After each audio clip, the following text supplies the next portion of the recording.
I forgot our anniversary and went out with my boss. My husband had been cooking for us all day.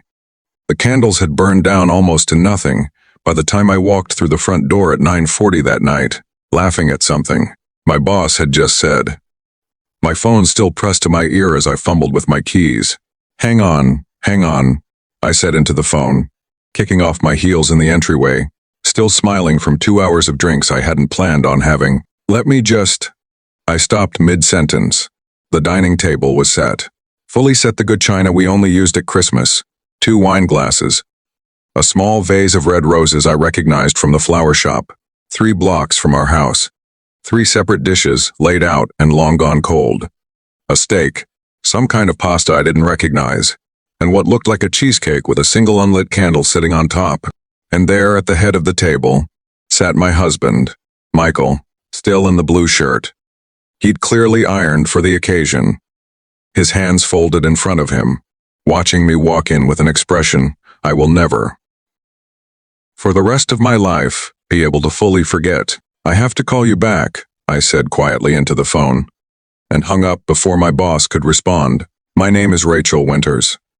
I'm 34, a marketing director at a mid-size firm downtown, married to Michael for 6 years, and on the evening of our 6th wedding anniversary, I had entirely forgotten what day it was. It wasn't intentional. I want to say that clearly, because in the weeks that followed, I spent a lot of time trying to understand how something like this happens, how you can forget the single most important date of your own marriage. The truth is less dramatic than it sounds, and somehow worse because of it. Work had been chaotic for 3 straight weeks. A major campaign launch had eaten every spare hour of my attention, and when my boss, David, suggested drinks after a brutal client call that Thursday evening, just a quick one, you've earned it, I said yes without checking the date on my phone, without thinking about anything beyond the fact that I was exhausted and wanted, for one evening, to not think about work while somehow still being around someone from work, which in hindsight makes no sense at all. Michael had asked me, 3 days earlier, if I remembered what Thursday was. I'd said yes. I hadn't actually processed the question. That's the horrible, mundane truth of it. Not malice, not deliberate cruelty, just distraction so complete it became its own kind of carelessness.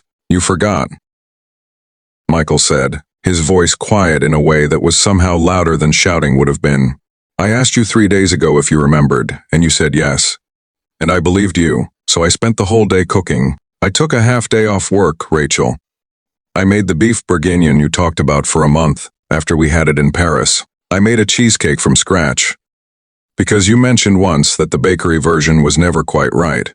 He gestured at the table, at the roses, at the candles burned down to stubs. I've been sitting here for almost 3 hours. Michael, I'm so sorry. I completely lost track of. I saw the picture, he said, cutting me off. His voice cracking slightly. David posted it 20 minutes ago. You, laughing, drinks in hand, tagged at Marchetti's. He looked at me, and I watched something in his expression shift from hurt into something colder. Something I'd genuinely never seen from him before in 6 years of marriage. On our anniversary, Rachel, while I sat here waiting, wondering if something had happened to you, because it genuinely did not occur to me that you'd just forgotten and gone out instead, with him. It's not what you're imagining, I said, my voice rising with a particular panic of someone realizing, in real time, exactly how bad something looks from the outside, even when the truth is more boring than the fear.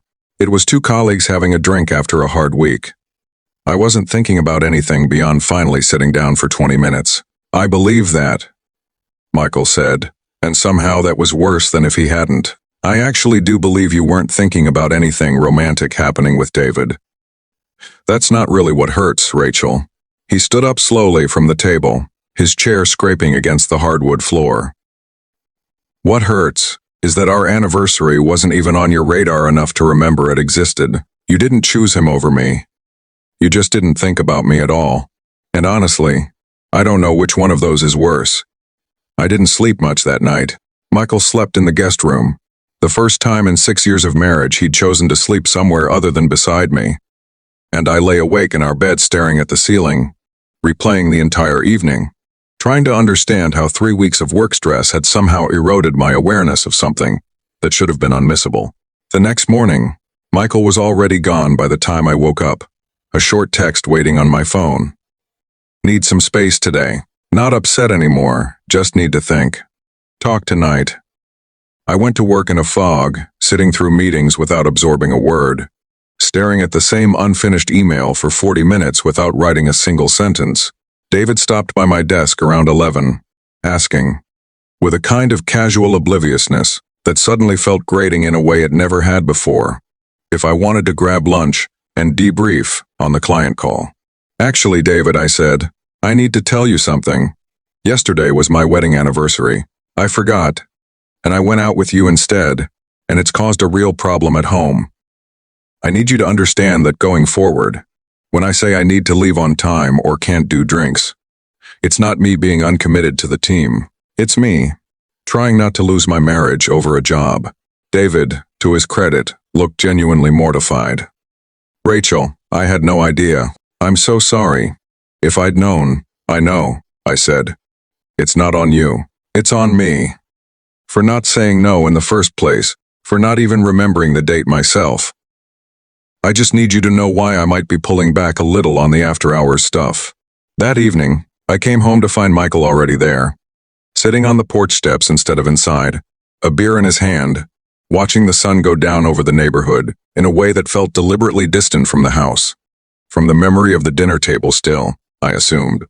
Sitting exactly as we'd left it. I cleared the table, he said, as I sat down beside him. I couldn't look at it anymore. Michael, I need to say something, and I need you to actually hear it, not just wait for me to finish, so you can respond. I took a breath. You're right, I didn't choose David over you last night, but you're also right that the fact I forgot it all is its own kind of problem. Maybe a bigger one than if I'd made some dramatic bad choice. It means I let work take up so much space in my head that the person I love most fell out of it entirely, even for one day. That's not okay. That's not something I want to become normal in this marriage. Michael was quiet for a long moment, turning the beer bottle slowly in his hands. I spent all day yesterday planning something I thought would make you feel loved, he said finally. And instead, I spent 3 hours alone at a table, watching candles burn down, wondering if you even remembered you were married. That's a specific kind of lonely, Rachel. I don't know how to just brush past that. I don't want you to brush past it, I said. I want to actually fix whatever let it happen in the first place. Because the truth is, work has been eating me alive for months, not just 3 weeks. And I think somewhere in there, I started treating this US like the thing that could wait. Because you're steady, because you're always here, because I never worried about losing you the way I worried about losing a deadline. I looked at him. That's backwards. You should never have been the thing I took for granted, just because you're reliable. That's not fairness. That's just me being careless with the best thing in my life. We didn't fix.